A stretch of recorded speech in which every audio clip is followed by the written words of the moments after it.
Vocês estendessem as mãos no lugar.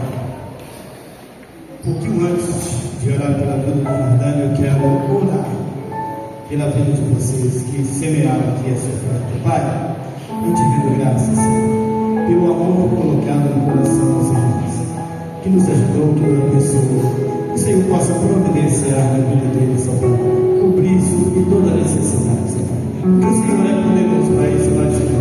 Que o Senhor possa, Senhor, encher esse deles, possa proteger a vida financeira deles, a saúde, e possa guardá-los, Senhor, em nome do Senhor Jesus.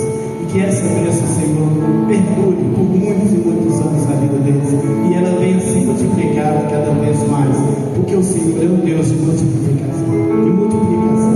Então eu te rendo graças, em nome de Jesus, pela vida dos dizimistas e ofertantes deste ministério, em nome de Jesus. Da mesma maneira, Pai, eu entrego agora a vida do nosso irmão, pastor Jordânia, em tuas mãos, confiando, Senhor, que ele é o teu servo e que o teu Espírito está com ele mesmo. Senhor, que ele seja um instrumento em tuas mãos para os nossos corações essa noite. Amém, Jesus. Glória a Deus. Venha sentar. Primeiramente, eu agradeço a oportunidade, a Igreja do Novo Gama, nossos irmãos aqui da congregação do Novo Gama, são um presente para a gente. E para nós é sempre um motivo de grande alegria nós podermos estar aqui comungando. Se puder desligar aquele ventilador ali, pastor, que ele vai ficar dobrando as páginas da minha Bíblia. Ele vai estar... não vai cooperar muito bem aqui para o nosso trabalho. Mas é uma alegria nós podermos comungarmos em um dia como esse. Obrigado, meu irmão. Eu queria que você abrisse a Escritura no tema que foi proposto, né, que a igreja propôs para nós aprendermos hoje. Hebreus capítulo 5. Eu queria ler a partir do verso 7 e hoje nós vamos tirar alguns momentos de reflexão neste texto. Eu não minto para vocês, durante essa semana, quando o pastor me falou, foi no sábado, né, pastor? Eu vi ver sua mensagem só no domingo, que era para a gente ministrar aqui. Esse livro de Hebreus, eu perdi as contas na minha vida de quantas vezes eu li o livro de Hebreus.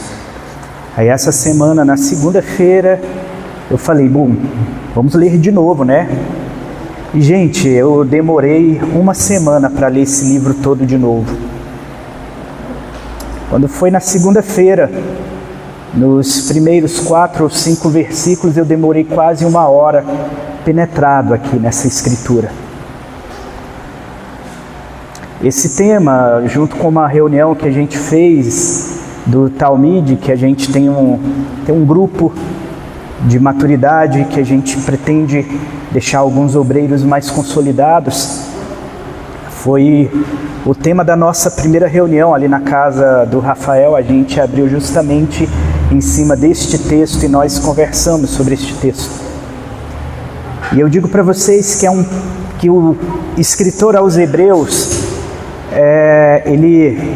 ninguém sabe quem ele era. Eu tenho certeza que ele não era Paulo, porque ele fala sobre as prisões de Timóteo ao final. E Paulo, ele não foi contemporâneo às prisões de Timóteo. Isso eu tenho convicção de que não foi Paulo. Provavelmente algum discípulo de Paulo, porque a forma com que ele trata, provavelmente algum daqueles presbíteros de Éfeso que, inspirado pelo Espírito Santo, nos deixou esses escritos. Mas o escritor aos Hebreus, ele consegue, em poucos capítulos, e eu digo que é uma leitura, se você tirar na sua casa para ler o livro de Hebreus todo, eu creio que em meia hora, 35 minutos, ele está todo lido. Mas se você para tentar estudar e entender este livro, você caminha durante dias, meses, eu creio que uma vida inteira não é suficiente para que você possa mergulhar no que o escritor de fato ele quer nos chamar a atenção. E por isso que eu falei para vocês, foi uma semana e todos os dias, eu creio que eu dediquei em torno de talvez 2 horas e meia de leitura e de penetrando neste livro e me arrependendo diante do Senhor e chorando diante do Senhor, porque eu olho para a igreja e o nosso coração não consegue se conformar, o nosso coração não consegue mais aceitar a forma que nós estamos. E a gente deseja muito, e o que essa igreja mais deseja é o Senhor. A gente deseja muito que vocês amem o Filho do amor de Deus mais do que qualquer outra coisa. A gente deseja muito que vocês de fato se afastem de tudo aquilo que de alguma forma o coração de vocês se inclinem. Porque eu sei o quanto é difícil você lutar contra o pecado. Eu sei que já houve pecados tão impregnados na minha carne e que eram tão difíceis de serem rejeitados. Eram pecados tão complicados de eu conseguir vencê-los. E que eu me desesperava, eu falava, meu Deus, o que eu faço? E o Espírito Santo, Ele nos diz que a única forma que nós temos de derrotar de fato o pecado é quando o nosso desejo por Deus se torna maior do que o nosso desejo por nós mesmos ou por qualquer outras coisas. Mas nos nossos dias, nós amamos muito mais o nosso emprego, nós amamos muito mais o nosso ventre, nós amamos mais a nossa família do que o Senhor. Nós amamos tudo mais do que o Senhor. Quando Jesus certa vez, Ele estava chamando seus discípulos, Ele fala, mas deixa primeiro eu enterrar os meus pais. Jesus fala, não, aquele que ama mais a sua família, os seus filhos, ou seus pais, ou qualquer outro do que Ele. Isso é muito duro, né? Porque a gente hoje, o grande jargão da nossa nação é Deus, pátria, família, né? É o jargão dos patriotas, dessa idolatria patriótica que tomou conta da nossa nação nos últimos dias, que fez a igreja ela se associar com o mais podre do mundo político. E a igreja hoje confia profundamente no mundo político e utiliza grandes escritores, grandes mestres do passado para tentar defender isso. Para dizer, não, mais importante é você de fato fazer uma defesa. A igreja não pode de modo algum se desvencilhar da política. Nossa, eu não consigo ver, eu não consigo enxergar isso em nada da história primitiva. E todas as vezes que eu vi na história da igreja, a igreja se unindo ao mundo político, todas as vezes, absolutamente todas as vezes, algum problema se sucedeu. E é muito difícil falar nisso, porque de fato os pregadores da atualidade, por medo de a cultura ocidental ser completamente destruída, por medo de que o evangelho cultural, e ontem o Jadson ele falou muito bem aqui, que o evangelho ele não é cultural. Esse evangelho cultural ele traz muitas facilidades para a gente, mas uma pessoa que está perdidamente apaixonada pelo seu Senhor, ele não consegue nem resistir, ficar debaixo de uma determinada cultura. Ele vai para a cultura mais estranha, mais alienígena da terra, mais contrária a tudo que ele crê, a tudo que ele acredita. Ele vai lá se submeter a risco de vida, a risco de morte. Ele vai lá fazer de tudo para poder levar o amor de Deus às pessoas. No nosso tempo não é desse jeito não. O nosso evangelho não abre portas, nosso evangelho quer trancar, fechar fronteiras. Nosso evangelho quer defender os nossos filhos do mundo. Cara, o que é isso? Que fraqueza é essa? O Evangelho de Cristo quer enviar os seus filhos ao mundo. O nosso Evangelho quer defender os nossos filhos do mundo. Pelo amor de Deus. O nosso Evangelho é um Evangelho risível.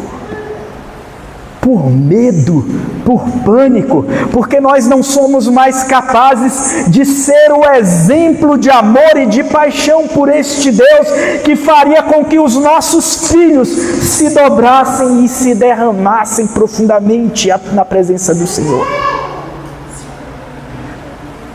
Eu pensei em falar uma coisa, estou até com algo escrito aqui, mas o Senhor, o Espírito Santo, eu virei para o Senhor e falei que o Espírito Santo me use da forma que Ele quiser.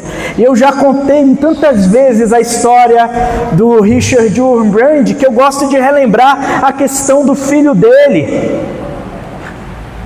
Que ele, quando ele foi preso, o filho dele tinha 9 anos de idade. 9 anos.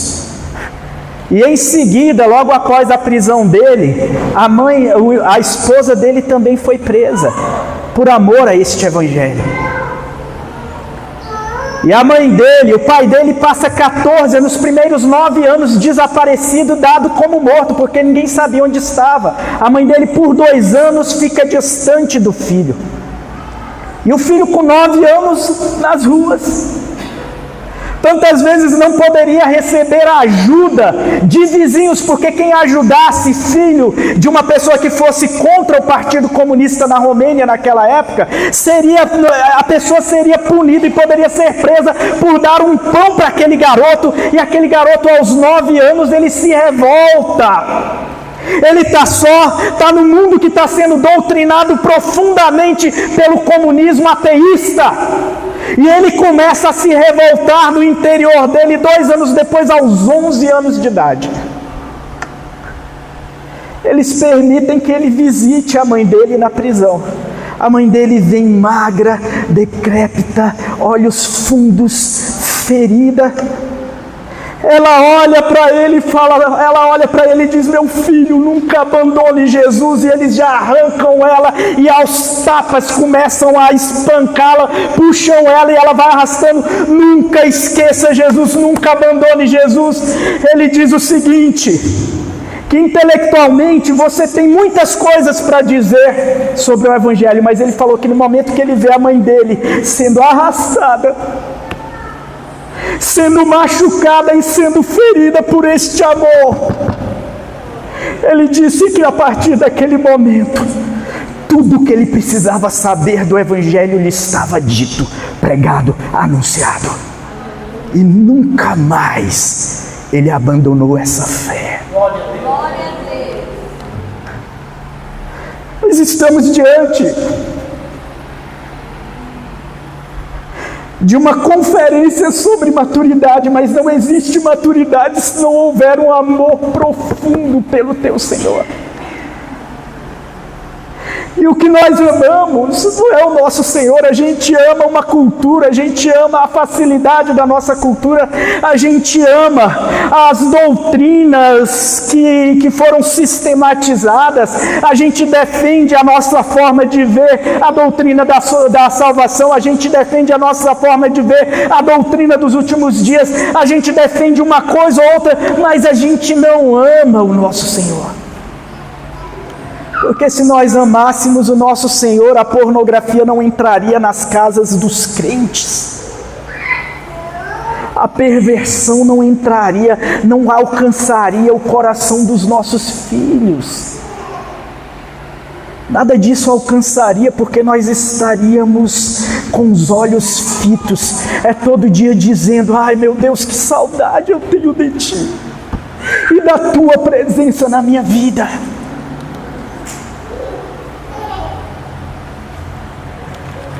Falar sobre este Evangelho, o escritor aos Hebreus, ele inicia nos trazendo já uma síntese de tudo que Jesus representa.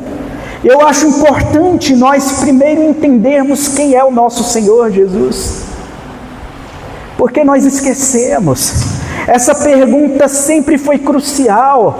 Lá no passado, quando Moisés disse: mas quando eu for, quem é que eu enviarei? Quem é que eu digo que me enviou? E ele diz: diga que o eu sou te enviou. Ele fala: mas quem tu és? Eu sou o que sou. E como é que se diz?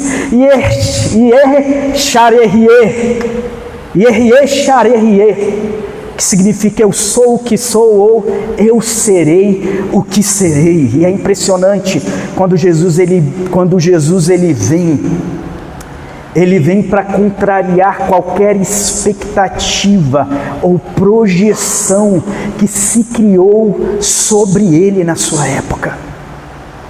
Já falamos várias vezes que Jesus veio para destruir as nossas projeções sobre quem é Deus. Quando lá em Mateus 16 ele vira para os seus discípulos e ele fala: mas quem eles dizem que eu sou? Ele fala: é um profeta. Eles dizem que tu és Elias. Jesus pergunta para os seus discípulos: mas quem vocês dizem que eu sou? E essa é a grande pergunta do Evangelho. Da maturidade no Evangelho, essa é a grande pergunta. O escritor aos Hebreus vai dizer há muito tempo, no capítulo 1: Deus falou muitas vezes e de várias maneiras aos nossos antepassados por meio dos profetas. O Velho Testamento foi escrito no intervalo, se puder desligar aquele também. O Velho Testamento foi escrito no intervalo que durou entre 1100 e 1200 anos. 1100 e 1200 anos. Foi o tempo para a escrita do Antigo Testamento. Durante todo este período, de forma fragmentada, a revelação foi sendo dada a todos nós, de modo em porções. Nós temos 39 livros, e não são escritos por 39 pessoas, não, por bem menos pessoas são escritos esses 39 livros. E essa fragmentação de verdade que foi sendo entregue para a gente, foi a forma que Deus, decidiu falar aos antepassados dos judeus. Eu quero te dizer, porque hoje todo mundo conhece o Novo Testamento, conhece o Velho Testamento, mas demoraram-se muitos anos para que de fato o Velho Testamento, a Taná, pudesse chegar na mão das pessoas. Durante 1100 anos, o Velho Testamento, o Senhor foi dando porções da revelação de quem Ele era, primeiro pelo profeta Moisés, e aí ele vem se estendendo ao profeta Josué. Você vai depois para os juízes, diversos profetas entre os juízes se levantam, e nós vamos para todas as histórias que por revelação vão sendo escritas, e nós vamos caminhando isso até a prévia do cativeiro babilônico, onde naquela época ainda havia um sinal claro, ainda havia um símbolo claro do que era a manifestação da presença de Deus. Até 586 a.C., a Arca da Aliança, ela estava em posse, em poder do povo judeu. Glória a Deus que ela desapareceu. Uma das maiores providências do Senhor foi fazer com que aquela arca sumisse. Porque se imagina hoje, a imagem da arca já é tão idolatrada pelos crentes da atualidade. Imagina se aquela arca fosse encontrada nos dias de hoje. As pessoas, o Jadson ontem falava sobre símbolos, as pessoas elas abraçam símbolos e idolatram símbolos sem nem compreender o que de fato é, e a gente sempre tem dito que o Evangelho, ele se estabelece não é num conhecimento de uma verdade, mas é no relacionamento com a verdade que se chama Cristo. O Evangelho não se estabelece por meio da lógica que eu posso retirar das Escrituras, aplicando a minha forma de conseguir raciocinar logicamente algo, mas é por meio de um relacionamento pessoal e profundo com uma pessoa. E quando você se relaciona profundamente com uma pessoa, vai ter choque de natureza. Algum casal aqui nunca discutiu? Algum casal aqui nunca brigou? Jeremias, quando vira para Deus e diz: eu fui enganado por ti. Poxa, tu me enganou. Olha que ponto o profeta chega. Você acha que num relacionamento íntimo com esse Deus, em alguns momentos você não poderia vir a se sentir profundamente enganado? Principalmente quando você vive em um tempo que você precisa erguer uma voz profética contra este tempo. Nós somos aqueles que estamos anunciando o fim dos tempos. Eu não estou falando aqui para você entrar numa teologia do desespero, porque tem um monte de gente aí ouvindo um monte de mestre de teorias da conspiração e que são vazios de Deus. E que a pessoa está desesperada. Não, eu tenho que agora fazer parte, sei lá, de algum plano de salvação, de alguma arca de Noé da atualidade, para eu poder me planejar, para me livrar das consequências do fim do mundo. Meu Deus do céu, quando a Escritura lá, Jesus falando à igreja de Filadélfia, ele só diz o seguinte: porque guardastes a palavra da minha paciência, eu vos guardarei da provação que há de vir sobre toda a terra. Não, eu quero guardar dinheiro. Eu quero guardar conhecimento de tudo. Eu quero guardar segurança. Pelo amor de Deus, nós ainda não amamos ao Senhor. Se tem um personagem que tantas vezes eu consigo me enxergar quando eu leio os evangelhos, é o jovem rico. Tem tantas coisas às quais eu ainda tantas vezes me vejo apegado, que eu deveria logo me livrar daquilo, para seguir ao Senhor de modo livre, mas nós não amamos ao Senhor o suficiente. A gente precisa entender isso. É por isso que a igreja, hoje em dia, ela escolhe o dia que ela vai congregar ou o dia que não vai.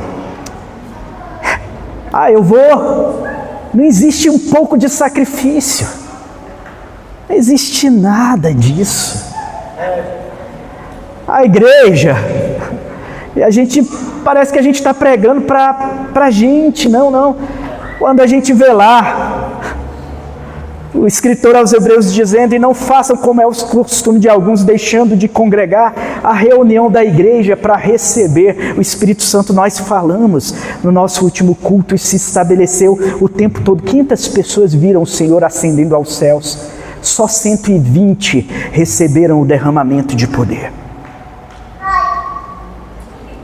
E esses 120, a grande característica deles é que eles estavam reunidos o tempo todo em oração.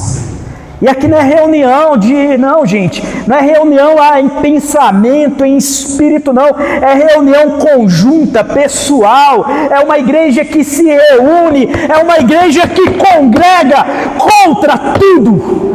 Glória a Deus. Meu Deus. Hoje a gente tem que implorar para os crentes virem à igreja. Meu Deus, a que ponto nós chegamos? Não existe desejo de Deus, existem justificativas pessoais. Existem justificativas para não, eu estou ocupado demais, sim.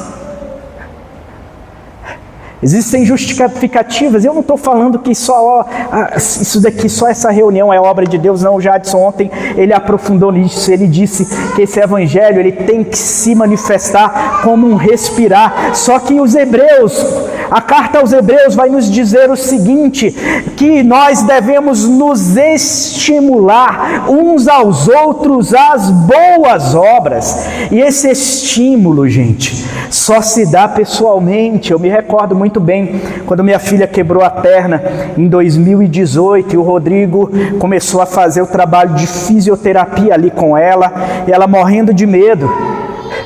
O que o fisioterapeuta faz? É estimular o movimento. É estimular. O que amor e boas obras são, senão o movimento? Andai em espírito e não cumprireis as concupiscências da carne, e eu vos mostrarei um caminho sobremodo excelente. E Paulo já começa a falar do amor, e a primeira característica do fruto do Espírito é o amor. Sem estímulo, muitas sessões de fisioterapia são feitas por meio de choque, para que aquele nervo novamente ele possa voltar a funcionar. Uma pessoa que está tendo parada cardíaca precisa de estímulos exteriores para que possa voltar. E o desfibrilador tantas vezes é utilizado não como uma máquina de tortura, mas é como uma máquina necessária para dar um choque, e deste choque a pulsação voltar a acontecer. Mas nós não queremos isso.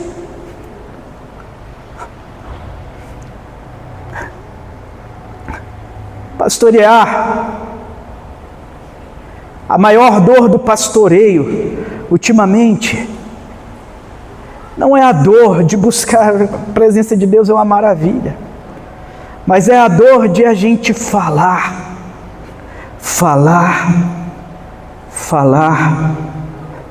e simplesmente a igreja desconsiderar.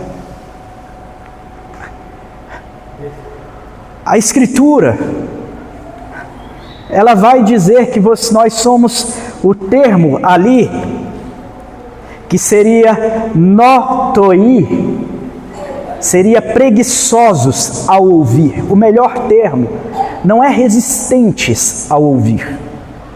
O melhor termo do grego, que fala, mas vós se tornaram preguiçosos para ouvir.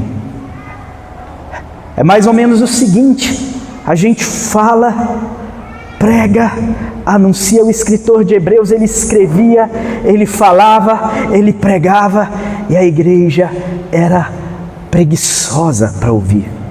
Você já tentou pregar uma palavra madura para o ministério infantil?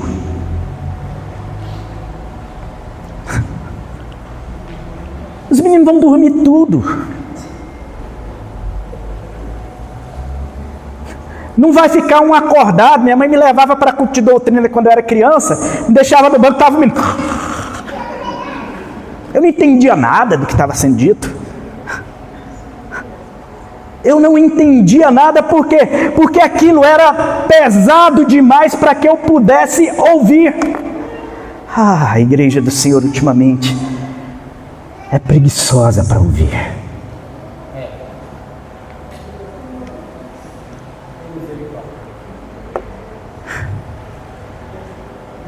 1100 anos, essa verdade foi sendo fragmentada e entregue em porções suficientes, mas ainda pequenas para os profetas. E aí de repente houve um silêncio absurdo de Deus. A Arca da Aliança foi tomada, o templo foi destruído. 70 anos depois começou-se o movimento para a reedificação do templo. Mas esse novo templo tinha tudo, tinha adoração no formato da lei, tinha todas as coisas, mas nunca mais teria a Arca da Aliança dentro dele lá. O lugar santíssimo nunca mais seria habitado pela Arca da Aliança, nunca mais. E o profeta Ageu ainda diz, não, mas a glória da segunda casa será muito maior do que da primeira. Porque apontava para a figura de Cristo, mas por 400 anos o silêncio acontece. A revelação do Antigo Testamento estava completa, terminada. E mais nenhum profeta por 400 anos falou. E aí muitos olharam para aquilo e falaram, meu Deus do céu, o Senhor na sua soberania deixou de agir. Agora ele quietou geral, não teve mais ninguém. Mas algo estava acontecendo e o mundo estava se movimentando para a ocasião da plenitude dos tempos.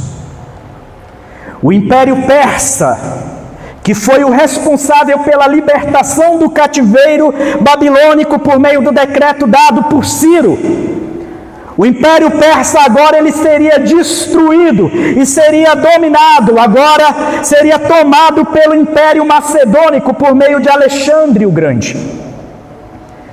Alexandre, aos 33 anos de idade, morre. E segundo Flávio Joséfo, Ptolomeu II, ele, em Alexandria, o Império Macedônico é dividido entre 3 generais, ele fica com essa parte que fica responsável pelo Egito, pela Judéia, pela Palestina, por essa região, e ele lá, ouvindo falar das grandezas de Deus, ele fala, eu quero que esse escrito, ele venha para nós aqui. E segundo Flávio Joséfo, ele encomenda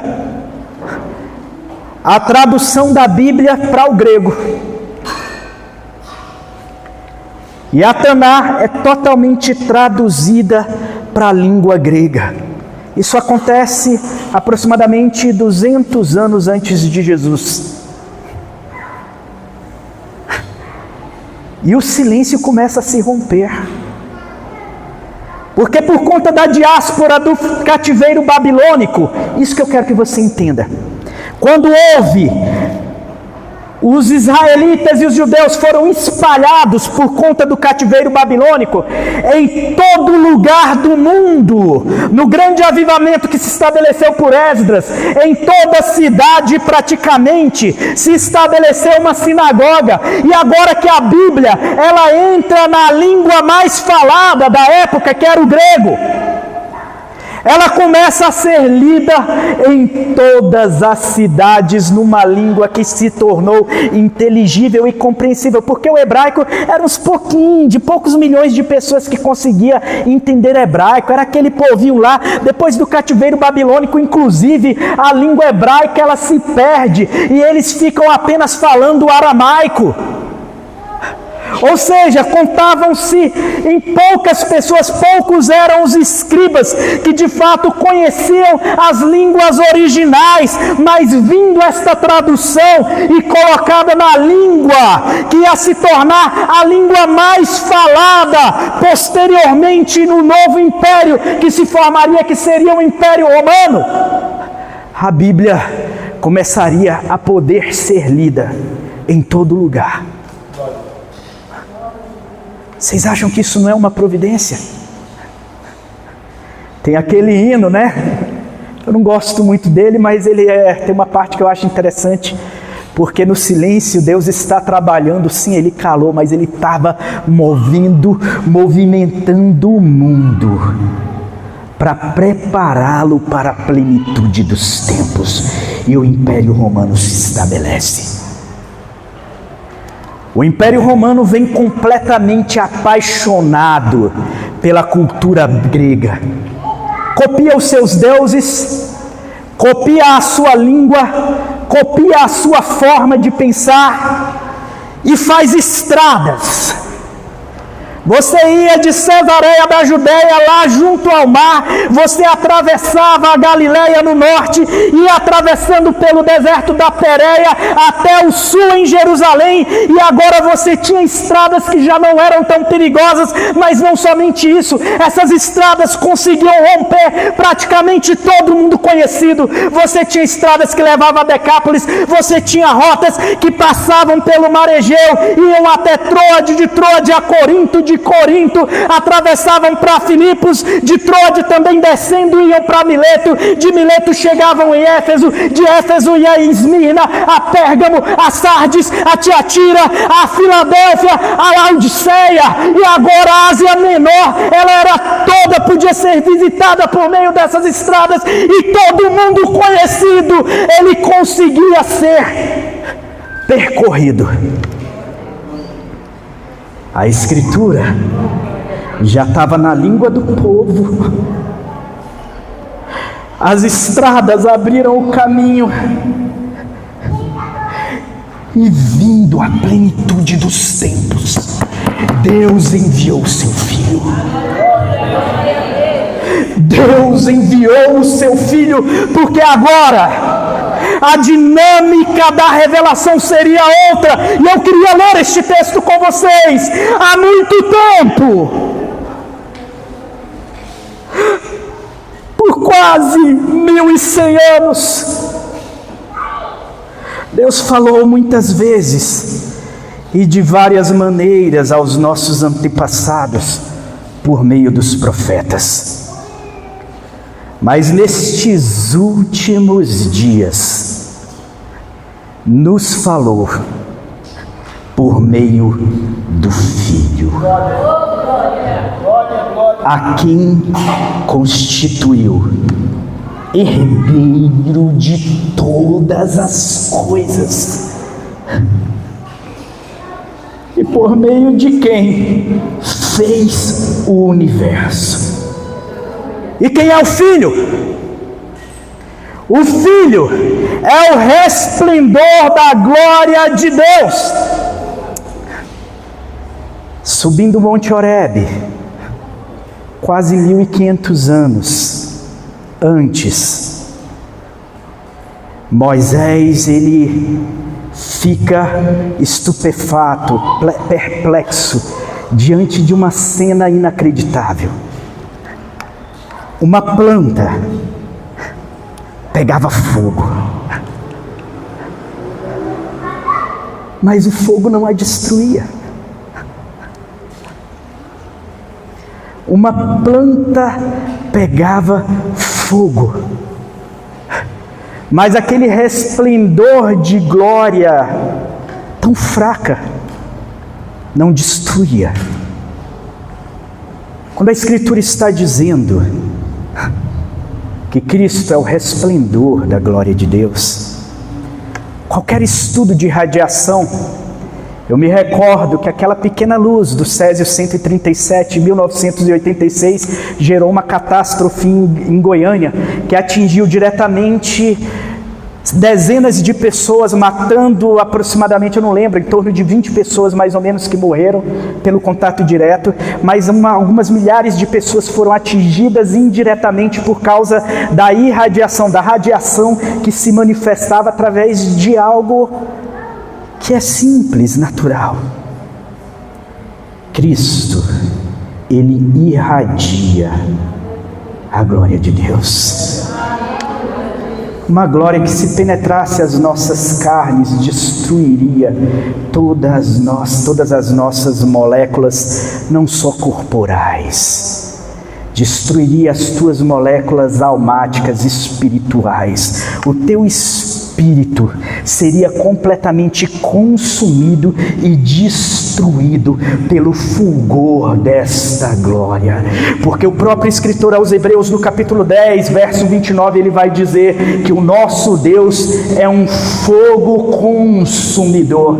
E a escritura diz que o lago de fogo, que se representa a ira de Deus, o fulgor, o resplendor da ira de Deus, manifesta contra o diabo, os seus anjos, a antiga Babilônia, o falso profeta, o anticristo e todos aqueles que rejeitaram a palavra da verdade. Irá consumir todos aqueles que não forem encontrados no livro da vida. Todos serão consumidos. Hoje ele nos fala por meio do Filho, que é o resplendor da glória de Deus. Eu quero que você entenda isso. Porque ele, Jesus Cristo, é a expressão exata do ser de Deus. Quando o homem foi criado, olha para cá, eu queria sua atenção. Quando o homem foi criado, ele foi criado à imagem e semelhança de Deus, porque Deus, ele nunca foi visto por ninguém. Nunca, nunca. Nem os anjos do céu. Quando a escritura diz ninguém é ninguém mesmo, gente.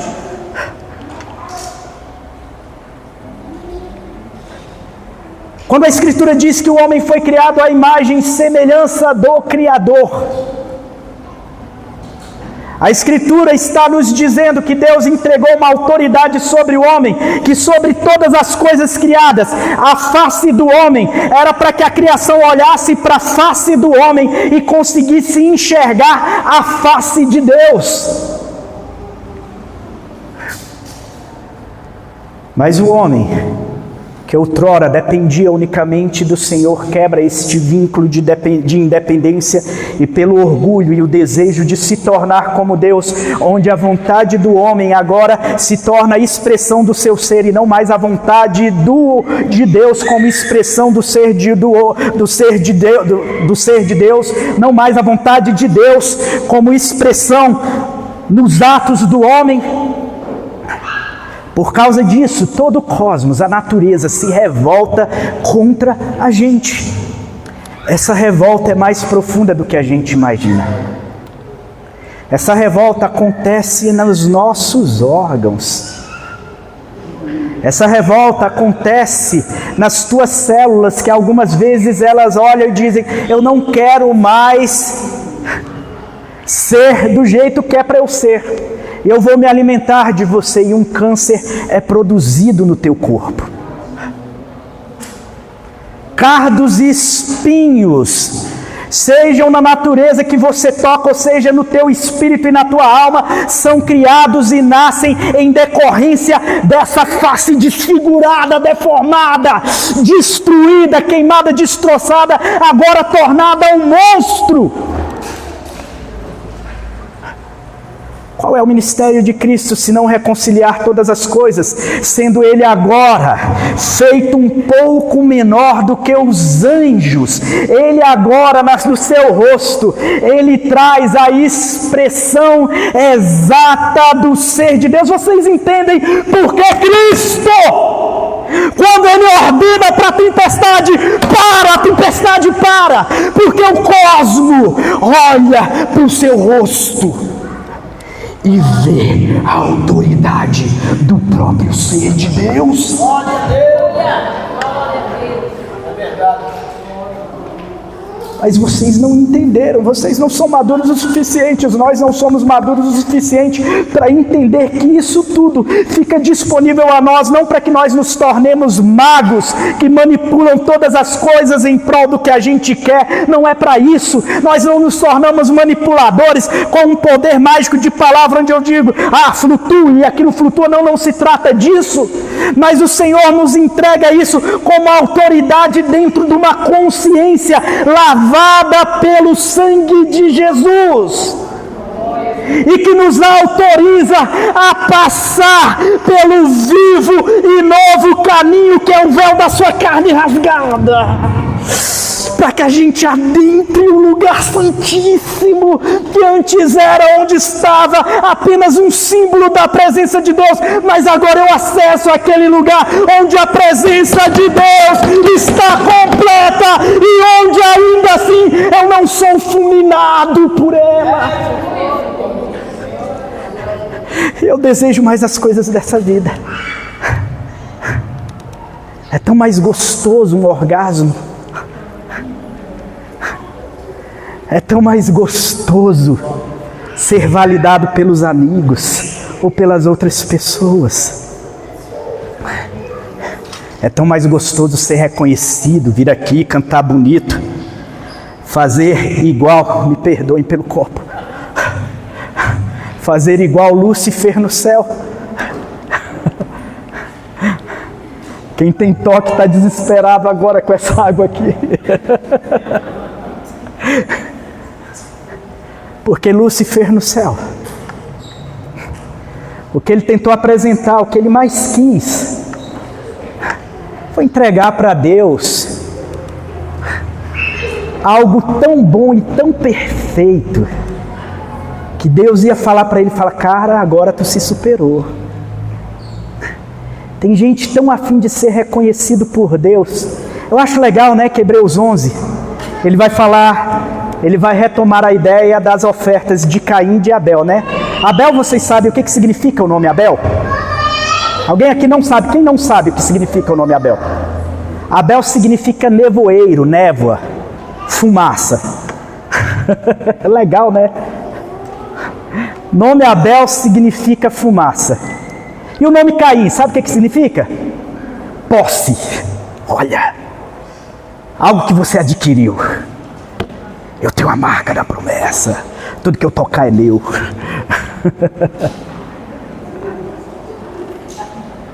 Abel é fumaça.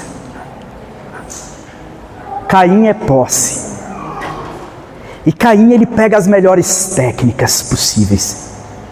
Ele planta, ele colhe, ele estuda, ele conhece as coisas. Ele faz a leitura do tempo, ele faz a leitura da chuva, ele faz a leitura do sol, as fases da lua, as estações, ele faz a leitura... Obrigado, meu irmão, e me perdoe mesmo, eu sou muito estabanado. E ele faz a leitura de tudo isso, e depois ele entrega tudo muito primoroso, tudo muito perfeito para o Senhor. Cara, eu duvido que Deus vai achar isso daqui ruim. Agora eu alcanço o olhar de Deus. Aí vem a fumaça, né? Meu amigo fumaça. E ele diz: eu lhe darei o cordeiro. Porque eu não sou o autor da vida, e eu sei que pelo sacrifício, o Senhor que clama pelo sangue, eu te entrego aquilo, porque eu sei que a remissão de pecados e a adoração não depende de nada que eu faça, mas depende sempre do sacrifício de outra pessoa, ou de outro ser. Então eu te entrego o cordeiro. Ele estava dizendo, não existe técnica minha, não existe sofisticação, não existe nada que eu possa inventar, não existe teologia, conhecimento de hebraico, de grego, não existe nada disso. O que eu entrego é a minha total dependência ao sacrifício do Cordeiro. E Deus, ele aceita a oferta do nevoeiro e rejeita a oferta da posse.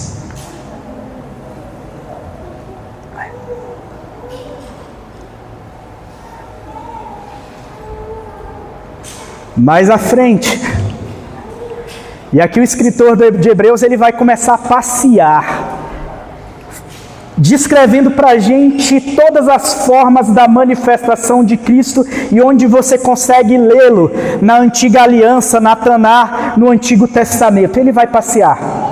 Ele apresenta Cristo, primeiro, feito menor do que os anjos, depois se tornou maior do que os anjos.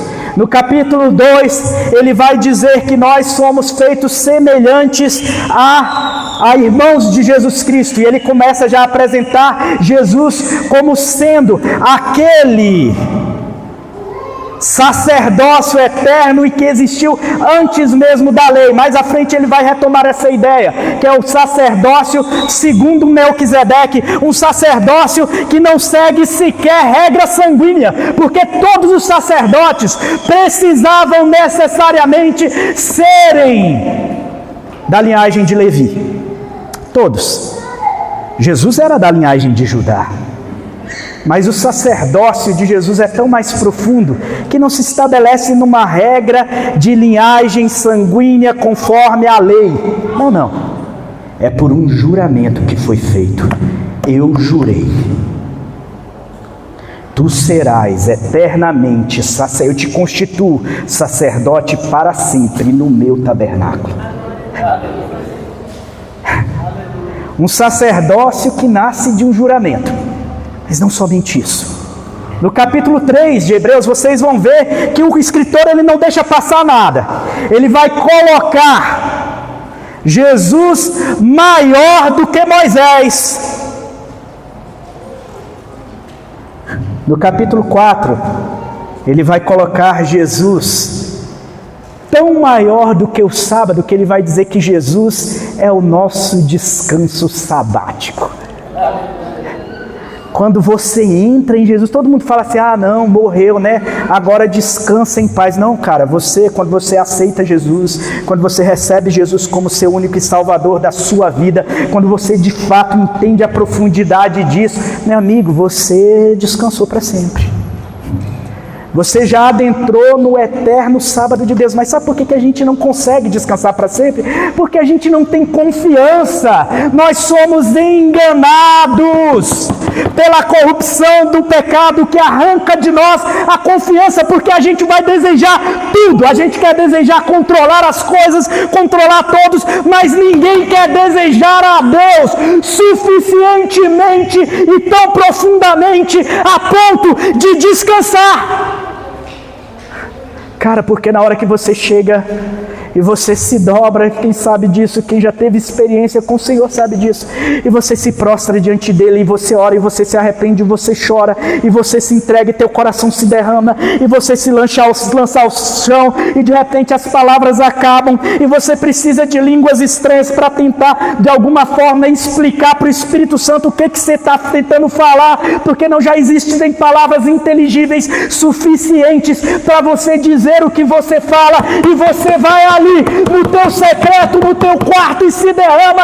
Quando você entende isso, nada mais se torna mais desejoso do que isso. Mas como diz o meme, vocês não estão prontos para essa conversa. É os Hebreus, né? O escritor aos Hebreus que disse: vocês não estão prontos para essa conversa. No capítulo 5, ele vai revelar esse momento de apostasia. No capítulo 6, novamente. No capítulo 7, no final do capítulo 6 e o capítulo 7, ele retoma o sacerdócio de Melquisedeque. Melquisedeque, que significa rei de justiça. E que também era constituído como rei de Salém. Salém, Shalom, que significava, foi a cidade que posteriormente se tornou Jerusalém. Jerusalém, que significa a pedra angular que traz a paz.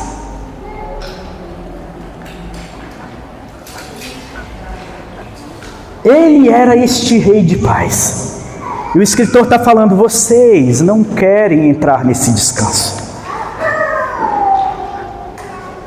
Vocês querem fazer pelas suas próprias forças, voltar a esse sacrifício. Pelo amor de Deus, igreja.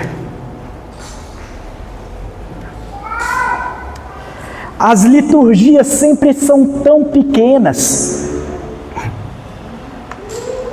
Por meio de técnicas muito bem acuradas, nós podemos criar um ambiente emocional onde todos aqui vão chorar. Mas somente o Espírito Santo trazendo o arrependimento profundo para os nossos corações. pode fazer com que essa chama de novo se inflame. E que você todos os dias fale: eu não consigo passar mais um dia, nem um dia, fora da tua presença. É como o salmista ele escreveu: mais vale um dia nos teus átrios.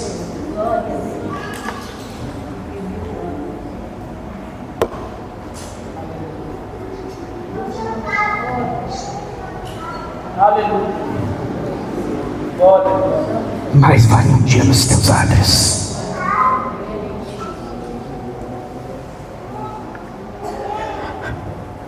Você diz: mas eu sou pecador demais para poder adentrar no lugar santíssimo.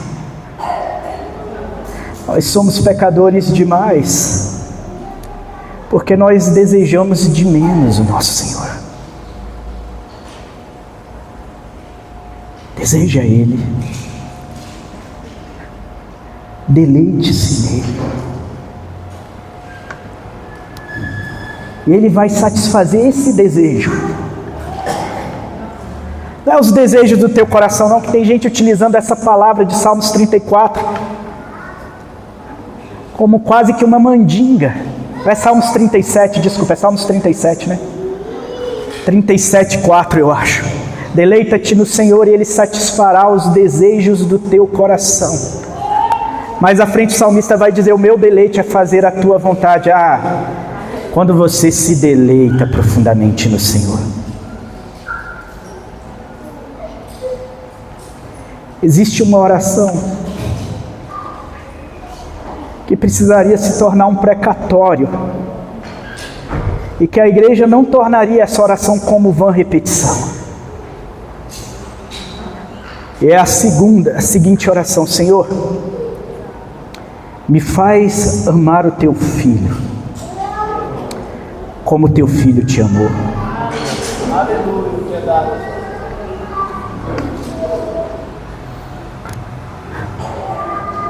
De que forma o filho amou o pai? Não havia nada em Jesus que existia para a satisfação da sua própria vontade, porque sua própria vontade já estava totalmente inclinada, firmada, concentrada, implacavelmente na vontade de Deus. Jesus só tinha uma coisa que o coração dele desejava. E ele vai até o inferno, ele experimenta o próprio inferno para fazer isso. Quando você se permitir orar e rogar e chorar, meu Deus do céu, tem gente que é tão disciplinado, né? E que essa disciplina nos inveja. Paulo era um homem muito disciplinado, zeloso pela lei, da tribo de Benjamim, fariseu de fariseus, hebreu de hebreus, fariseu. Segundo a sua consciência filosófica, foi criado aos pés de Gamaliel, que o pai de Gamaliel foi o grande fundador da escola filosófica judaica do seu tempo. Paulo, ele tinha tudo isso, mas de repente um desejo adentra o seu coração e toma conta dele. Uma vontade se apossa dele. Ele diz o seguinte: que ele não considera a vida dele mais preciosa do que cumprir o propósito e a vocação para o qual ele foi chamado, porque agora a vontade de Deus é que se expressava em Paulo. Eu queria que você fizesse essa pergunta, que você entendesse as implicações de desejar a vontade de Deus e amar o Filho de Deus. Eu queria que você entendesse isso. Jesus certa vez ele diz: e qual é o principal mandamento? Amarás ao Senhor teu Deus acima de todas as coisas. Amarás ao Senhor teu Deus de todo o teu coração, de todo o teu entendimento, de todo o teu ser, com toda a tua alma e de todo o teu entendimento. E aqui eu vou colocar mais coisas: eu amarei o meu Deus Com todo o meu tempo eu amarei o meu Deus. Com todo o meu dinheiro eu amarei o meu Deus. Com toda a minha vontade eu amarei. Se eu acrescentar qualquer coisa aqui, eu não estou criando uma heresia. Porque o caminho se estabelece nesse amor. Sem esse amor, filosoficamente eu posso chegar a conclusões maravilhosas, mas isso tudo é vazio. Tiveram uns caras que foram avivados no passado, dentro de uma comunidade que se estabeleceu. E esses caras experimentaram, todo avivamento ele nasce de um desejo profundo pelo Senhor. Eu não estou falando aqui que a gente produz avivamentos não, por meio de um métodozinho não, gente. Entendam isso, sejam sábios quanto a isso. Mas existe um desejo profundo pelo Senhor, um arrependimento profundo pela sua própria natureza, uma busca, um mergulho na busca por santidade, porque o desejo pelo Senhor te conduz à santificação. O escritor aos Hebreus, ele vai deixar isso muito claro para a gente. E em seguida, um impulso quase que irresistível de sair pregando o Evangelho. Aí tinha desses caras, eles queriam anunciar o Evangelho do Senhor. Eles falavam, nós precisamos chegar aos escravos, então o que nós faremos?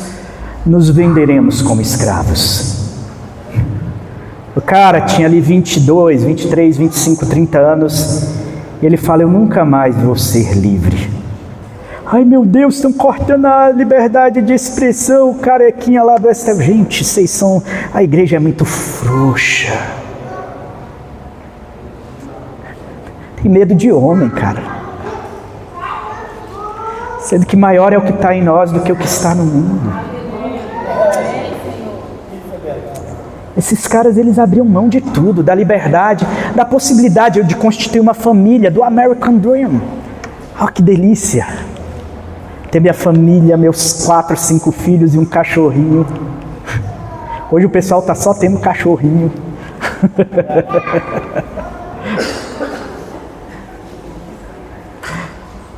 Mas onde eu quero chegar para você? E eu sei que você está preocupado com o tempo.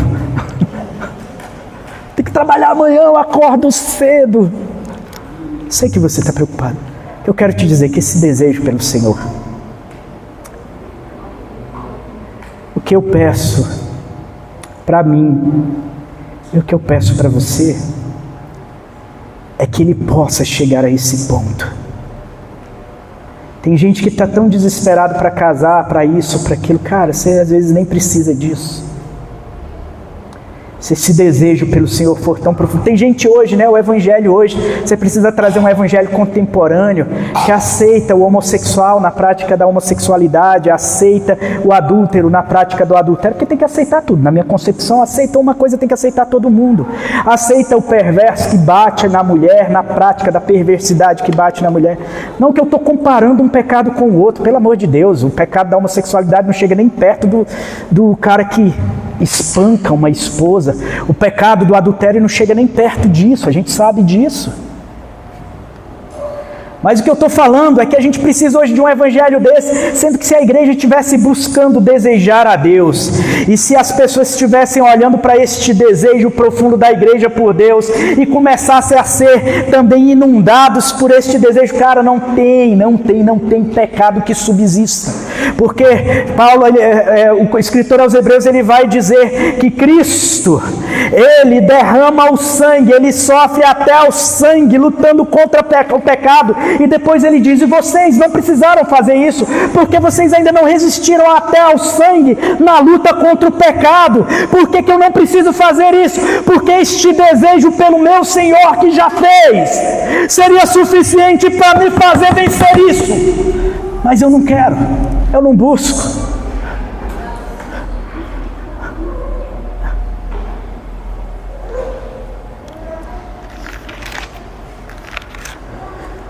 No capítulo 12,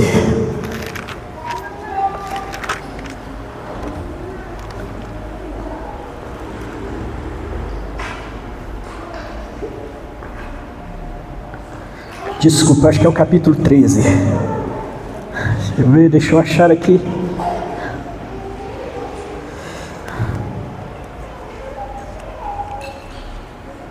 Capítulo 12.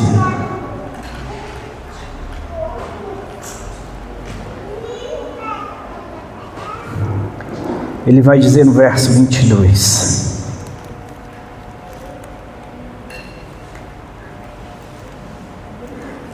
Vocês chegaram ao Monte Sião, a Jerusalém celestial, a cidade do Deus vivo.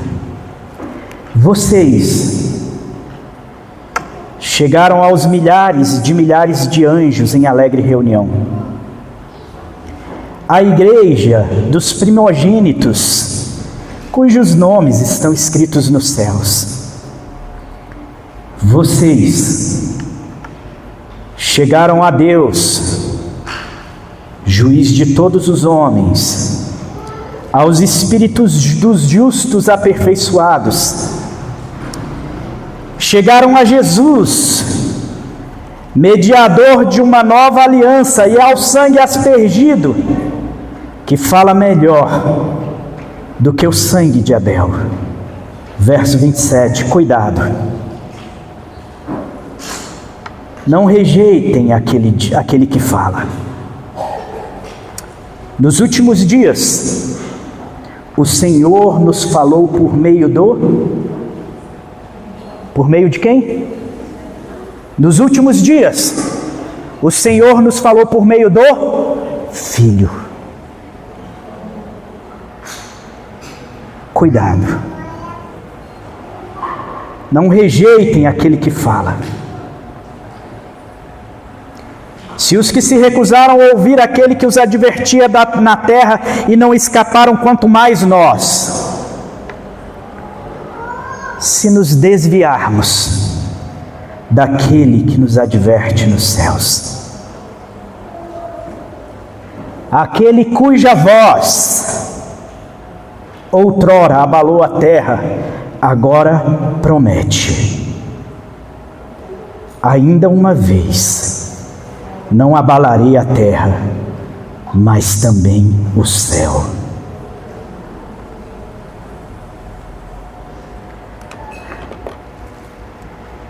O que significa abalar o céu?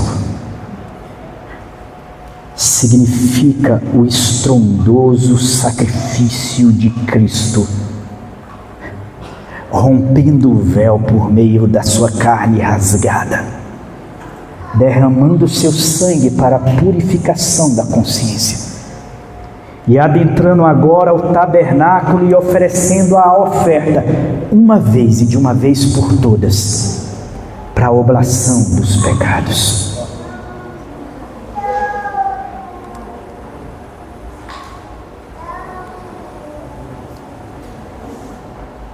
A advertência do escritor aos Hebreus é muito séria. Nós queremos todos os direitos, né? Eu profetizo sobre tua vida isso, aquilo, outro. Mas a igreja atual pouco quer o herdeiro de todas as coisas. Ele quer todas as coisas, mas não deseja o herdeiro de todas as coisas. Deseja vencer, sair vencendo e para vencer, mas não deseja perder para ganhar a vida.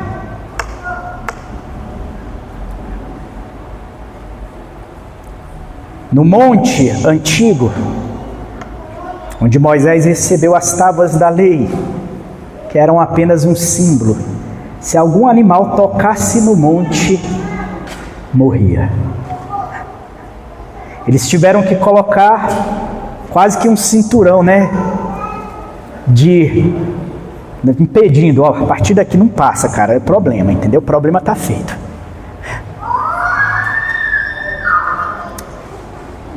Hoje, nós subimos no Monte Sião. Chegamos a Jerusalém celestial. Acabou o tempo de brincar. A vida espiritual não é o meu playground, não é o meu Lego para eu desmontar e não remontar. A vida espiritual enseja nós amadurecermos ao ponto de estabelecermos um relacionamento tão profundo com Ele, com todas as implicações e significado disso, onde o meu maior desejo é Ele. Uma mulher que deseja profundamente o seu marido e o ama profundamente, poderia traí-lo? O que vocês me dizem? Mas nós somos semelhantes a Gomer. Traímos o nosso marido todos os dias, com os nossos corações voltados para inúmeras outras coisas. Maturidade espiritual é desejo, nada mais do que desejo. É desejar o Senhor e é buscá-lo ardentemente. Do contrário, vocês vão ficar discutindo teologia. Não, mas eu consigo provar que é impossível o mundo ter vindo do nada. Tem que ter uma equação com um arquiteto aí. Eu vou assistir Deus Não Está Morto para ter os argumentos suficientes para jogar no chão qualquer ateu. Nenhum ateu vai me vencer no argumento. Católico, então, se vier aqui, eu chuto a santa, eu faço isso, eu faço... Cara, não é para isso que Deus te chamou. Deus te chamou simplesmente para desejá-lo profundamente. Qualquer homem que o desejou profundamente, o reflexo da glória de Deus se manifestou também no seu rosto. Eu já disse para vocês, John Wesley e Charles Wesley, junto com George Whitefield, quando eles estavam lá no passado, no grande avivamento que aconteceu na Inglaterra, no século XVIII, para a gente finalizar, quando eles estavam tomados de muito desejo por obedecer ao Senhor, por cumprir a vontade do Senhor, o primeiro lugar que eles tomaram para pregar foram as prisões. Calabouços, os mais úmidos, mais fedorentos possíveis. Nós estamos falando de um tempo que não existiam os direitos humanos como hoje. Eles adentraram no próprio inferno para poder pregar este evangelho. A igreja hoje, se a gente marcar para ir na praça, para poder louvar o nome desse Deus, vai aparecer lá 4, 5, 6 no máximo. Fique de pé, igreja. Eu os amo. Olha aqui para mim. Eu os amo com amor muito profundo. O Jadson ontem ele falou uma coisa, que ele olha para vocês e já os vê como santos. E nós reverenciamos o coração de vocês. É muito difícil chegar aqui e trazer uma mensagem dessa, onde tudo que eu escrevi não ficou para lá. É muito difícil para a gente ter que trazer uma mensagem dessa e parecer que a gente é apenas um chato falando.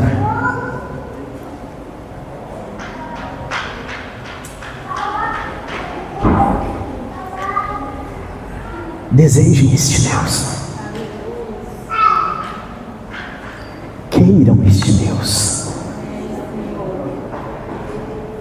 Desejem amá-lo. Ore, rogue ao Deus dos céus e fala: Senhor, eu não estou nem aí, não precisa me dar nada, me dá amor por ti.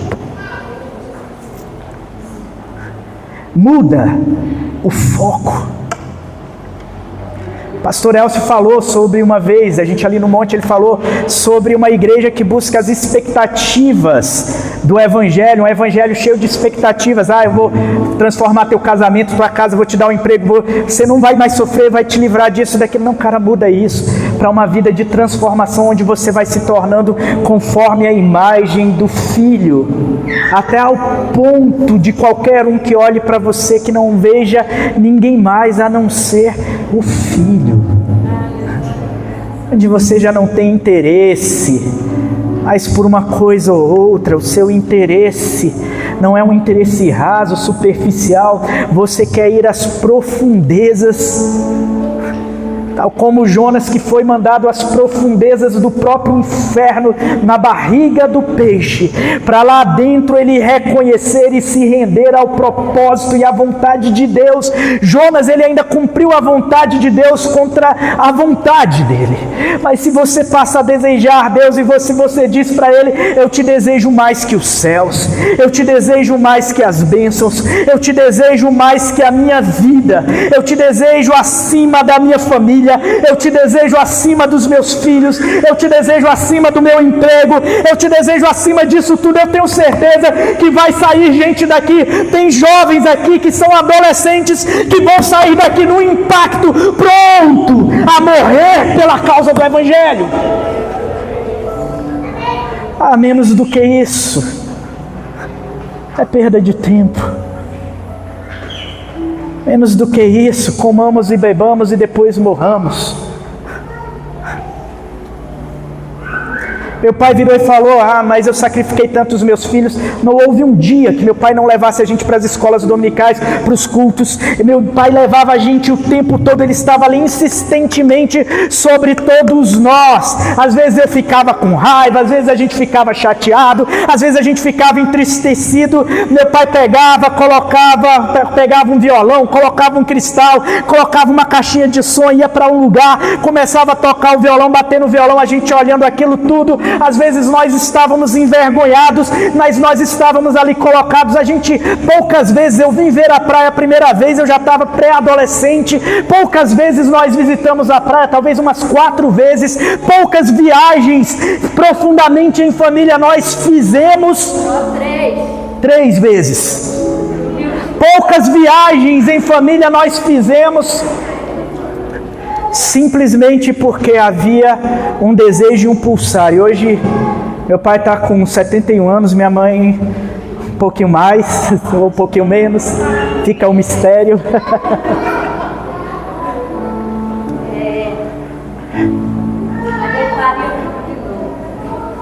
Deseje o Senhor. Feche seus olhos. Senhor Deus, o Senhor não nos deu acesso a um bom concurso da Câmara Legislativa para ganhar 35 mil reais como analista. Não nos deu acesso a isso. Isso é muito pouco, Senhor. O Senhor não nos deu acesso à riqueza do Elon Musk, que já está se programando para colocar no espaço um monte de placa solar para conseguir tirar a energia do espaço. O Senhor não nos deu a capacidade, a condição de nós irmos e vermos o lado oculto da lua, nada disso. O Senhor não nos deu o poder que o Trump tem hoje, de por meio de uma decisão aprovada pelo seu Congresso, fazer com que o mundo adentre em uma guerra que pode simplesmente fazer com que o mundo deixe de existir. O Senhor não nos deu isso. Só uma coisa que eu te peço, Senhor: derrama um desejo ardente pela tua obra. Nós te traímos o tempo todo, nós te negamos o tempo todo, Senhor. Nós somos Judas, nós somos Pedro, nós dissimulamos. Nós entregamos a nossa oferta e escondemos a outra metade, como Ananias e Safira. A gente não está nem aí para a causa missionária, a gente tem os argumentos na ponta da língua para nos posicionar contra missionário tal, contra a igreja tal, contra isso, contra aquilo. A gente já tem, a nossa lógica já está toda aperfeiçoada. Nós nos rendemos às nossas razões, nós nos rendemos à nossa teologia. Eu não quero mais nada disso, Senhor. Paulo considerou isso tudo como refúgio, como escória.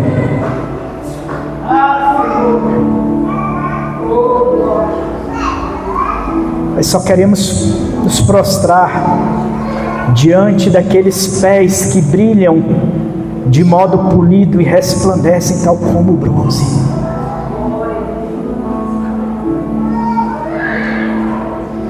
Eu queria cantar um hino com você. O hino 141.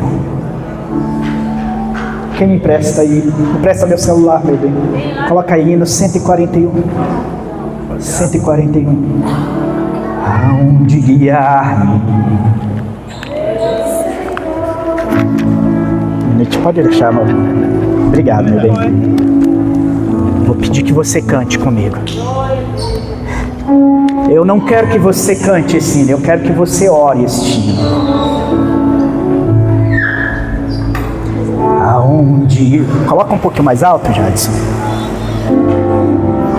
Aonde guiar-me, meu Senhor, eu seguirei por seu amor. Quem?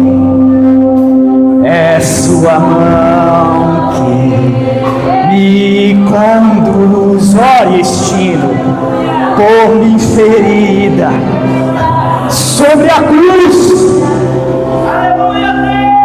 guia-me sempre, meu Senhor, guia meus passos, Salvador. Tu me compraste sobre a cruz, rege-me em tudo, meu Jesus. Diga isso para ele. Acho prazer em te seguir, porque eu te desejo mais que tudo.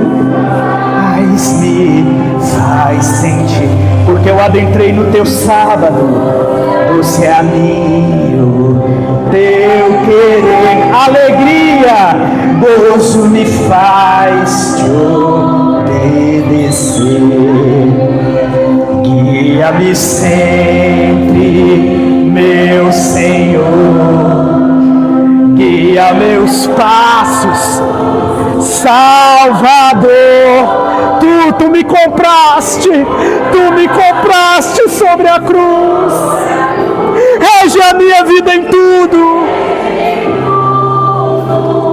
Deus, eu quero que você diga aqui assim, olha, sigo sem medo, sem medo, sem medo, sem medo, que me encheu do amor que lança fora todo medo.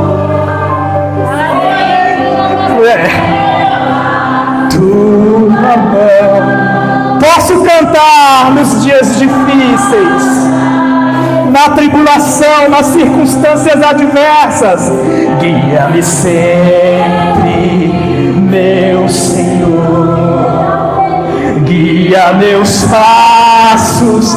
Diga isso pra ele. Guia-me, Senhor, por paz sobre a cruz.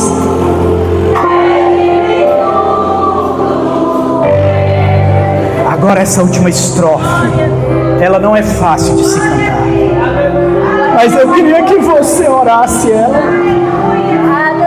Eu queria que você orasse essa última estrofe com todo o teu ser, que você fizesse dela uma oração com todo o teu ser.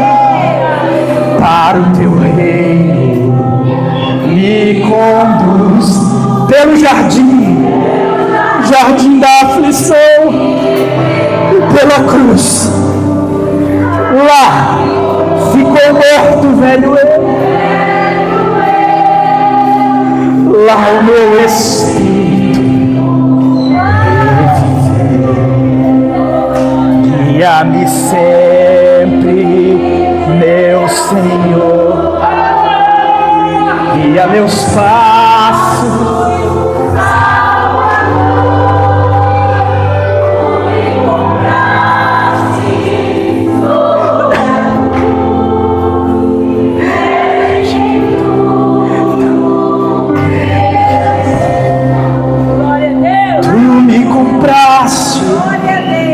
sobre a cruz. Você não é seu. Ele te comprou, não viva para você. Você não é seu. Você é dele. Tu me compraste sobre a cruz. Rege-me em tudo, meu Jesus.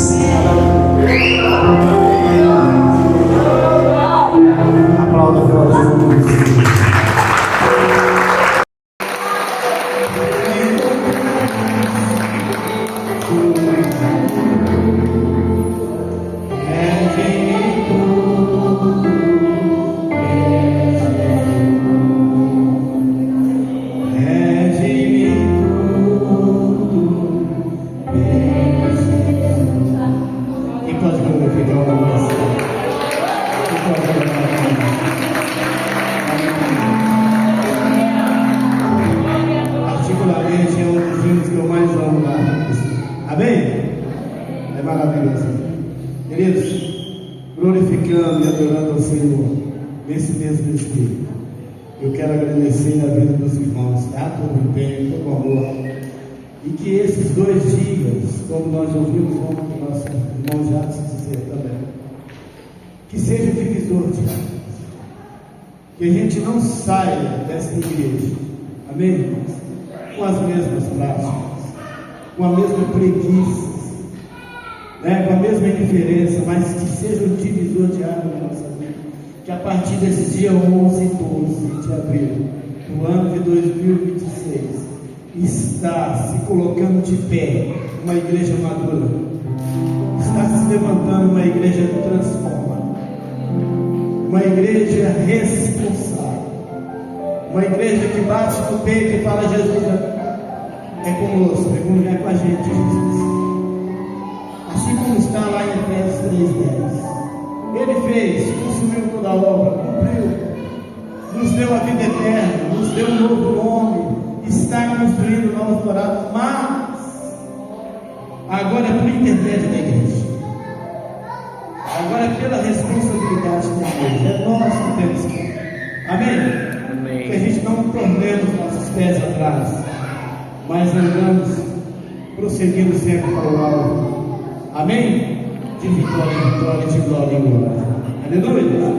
Eu quero agradecer todo o empenho dos irmãos, toda a doação de amor dos irmãos nessa obra, ao pastor Jardim que nos deu ontem uma boa porção, hoje Jordânia mais uma boa porção, e Júlio uma porção necessária. Tudo que aconteceu ontem e hoje neste lugar foi necessário, nada foi desnecessário, tudo foi exatamente necessário, para que produza em nós e frutos de justiça, amém?